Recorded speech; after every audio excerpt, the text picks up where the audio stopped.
गिलहरी की कहानी। एक जंगल में साध नामक मुनि रहते थे। उन्होंने तप करके बहुत सी विद्या हासिल की।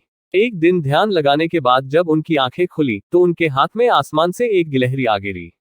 वह गिलहरी खून से लथपथ थी, क्योंकि वो चील के पंजों से छूटकर मुनि के हाथ में आ गिरी थी। गिलहरी मौत के डर से कांप रही थी।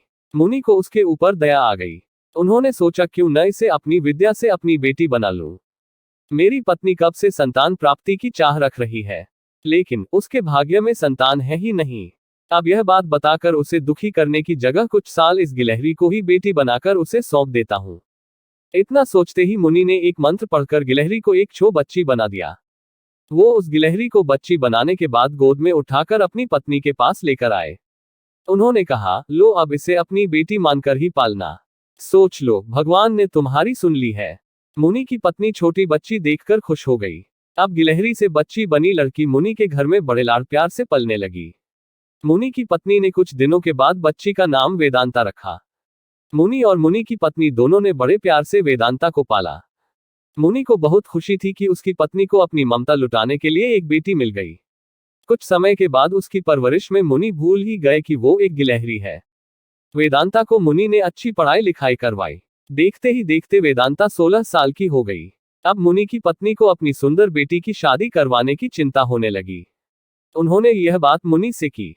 अपनी बेटी की तरफ देखते हुए मुनि को भी लगा कि इसका अब विवाह हो जाना चाहिए। मुनि ने अपनी पत्नी से कहा कि तुम चिंता मत करो, मैं इसके लिए योग्य वर ढूंढ लूंगा। मुनि को लगा कि मेरी बेटी बहुत सुंदर है और उसकी शिक्षा दीक्षा भी अच्छी हुई है। इसलिए उन्होंने अपनी सिद्धि से सूर्य देव को पुकारा। सूर्य देव ने मुनि को प्रणाम करके बुलाने की वजह पूछी। तब मुनि ने कहा, मेरी बेटी विवाह के योग्य हो गई है। मैं चाहता हूं कि आप इसके पति बने। सूर्य देव ने कहा, आप एक बार अपनी पुत्री से पूछ लीजिए।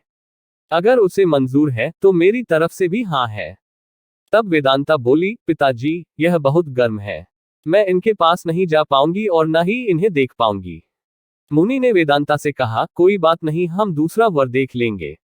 तभी सूर्य देव ने कहा, हे मुनिवर, मुझसे श्रेष्ठ बादल है, आप उनसे बात कीजिए।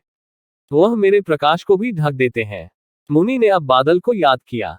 बादल गरजते हुए मुनि के पास पहुंचे और उन्हें नमस्कार किया। इस बार मुनि ने सीधे वेदांता से पूछा, क्या तुम्हें यह वर पसंद है? वेदांता ने जवाब दिया, पिताजी, मेरा रंग गोरा है और इनका काला। हमारी जोड़ी अच्छी नहीं लगेगी।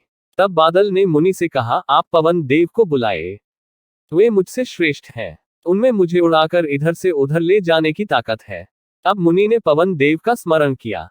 पवन देव के आते ही मुनि ने अपनी बेटी से पूछा, क्या आपको यह वर पसंद है? वेदांता बोली, पिताजी, यह तो एक जगह ठहरते ही नहीं है। इनके साथ मैं घर कैसे बसा पाऊंगी? इस बार मुनि ने पवन देव से पूछा, मुझे अपनी पुत्री के लिए वर की तलाश है। आप बताइए कि आपसे श्रेष्ठ कौन है? पवन देव ने जवाब दिया, मुनिवर, आप पर्वत को बुला सकते हैं। वह मेरा रास्ता रोक देते हैं। वह मुझसे श्रेष्ठ हैं। तुरंत मुनि ने पर्वत को पुकारा। पर्वत को देखते ही वेदांता बोली, यह तो पत्थर है। इनका दिल भी पत्थर का ही होगा। इनसे विवाह कैसे हो पाएगा पिताजी? मुनि ने हाथ जोड़कर पर्वत देव से पूछा, आपसे श्रेष्ठ कौन है? पर्वतराज ने जवाब दिया, हे मुनि, चूहा मुझ में छेद कर देता है। इस आधार से वह मुझसे श्रेष्ठ है। इतना कहते ही पर्वतदेव के कान से चूहा नीचे कूदा। वेदांता ने जैसे ही चूहे को देखा, वह खुशी के मारे उछल पड़ी। उसने कहा, पिताजी, यही मेरा वर बनना चाहिए।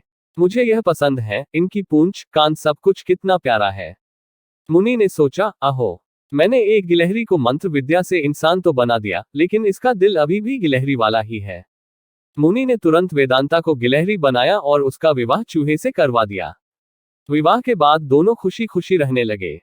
कहानी से सीख, इंसान चाहे बाहर से कितना भी बदल जाए, लेकिन उसका दिल वैसा ही रहता है।